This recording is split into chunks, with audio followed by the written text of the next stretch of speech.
ಜಾರ್ಖಂಡ್ ನೇಮಕಾತಿ ಪರೀಕ್ಷೆಯಲ್ಲಿ ಅಕ್ರಮದ ವಿರುದ್ಧವಾಗಿ ರೊಚ್ಚಿಗೆದಂತಹ ವಿದ್ಯಾರ್ಥಿಗಳು 9 ದಿನಗಳಿಂದ ದೇವೇಂದ್ರ ಉಪವಾಸ.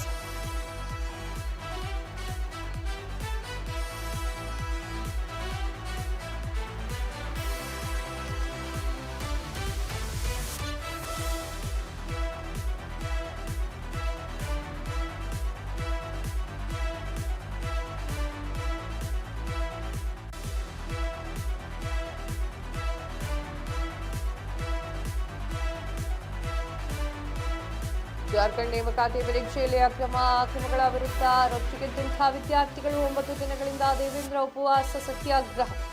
ಜಾರ್ಖಂಡ್ ವಿಧಾನಸೌಧಕ್ಕೆ ವಿದ್ಯಾರ್ಥಿಗಳ ಮುತ್ತಿಗೆ, ವಿದ್ಯಾರ್ಥಿಗಳ ಮೇಲೆ ಲಾಠಿ ಚಾರ್ಜ್ ಅನ್ನು ಮಾಡಲಾಗ್ತಾ ಇದೆ. ಲಾಠಿ ಚಾರ್ಜ್ ನಡೆಸಿದಂತಹ ಖಾಕಿ ಲಾಠಿ ಚಾರ್ಜ್ ಅನ್ನು ಖಂಡಿಸಿ ಇಂದು ಬಂದ್ಗೆ ಬಿಜೆಪಿ ಕರೆ. ವಿದ್ಯಾರ್ಥಿಗಳ ಮೇಲೆ ಲಾಠಿ ಚಾರ್ಜ್ ಖಂಡಿಸಿ ಪ್ರೊಟೆಸ್ಟ್.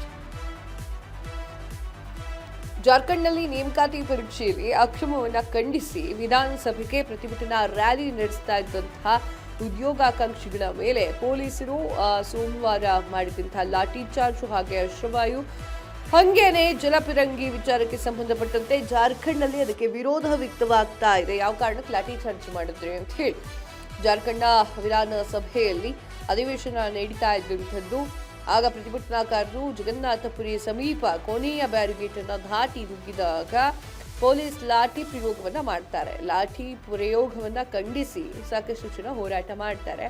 ಸಾಕಷ್ಟು ಜನರಿಗೆ ಗಾಯಗಳಾಗಿದ್ದಾವೆ ಅಂತ ಹೇಳಲಾಗ್ತಾ ಇದೆ.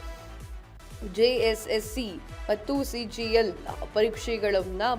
ಪರೀಕ್ಷೆ ರದ್ದು ಮಾಡಿ ಅಂತ ಹೇಳಿ CBI ತನಿಖೆಯನ್ನ ನಡೆಸಿ ನಿಷ್ಪಕ್ಷಪಾತ ತನಿಖೆಯನ್ನ ನಡೆಸಿ ಸತ್ಯ ಹೊರತನ್ನಿ ಅಂತ ಹೇಳಿ ಅವರು ಹೋರಾಟವನ್ನು ಮಾಡ್ತಾ ಇದ್ದಾರೆ. ಸಾವಿರಾರು ಜನ ಯೂತ್ಸು ಮಾಡ್ತಾ ಇರುವಂತಹ ಕೆಲಸ ಇದು.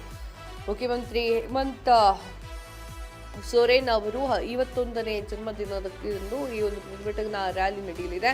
ಪರೀಕ್ಷಾ ಅಕ್ರಮದ ವಿರುದ್ಧ 17 ದಿನಗಳಿಂದ ಪ್ರತಿಭಟನೆ ನಡೆಸಲಾಗ್ತಾ ಇದೆ ಅಂತ ಹೇಳಲಾಗ್ತದೆ.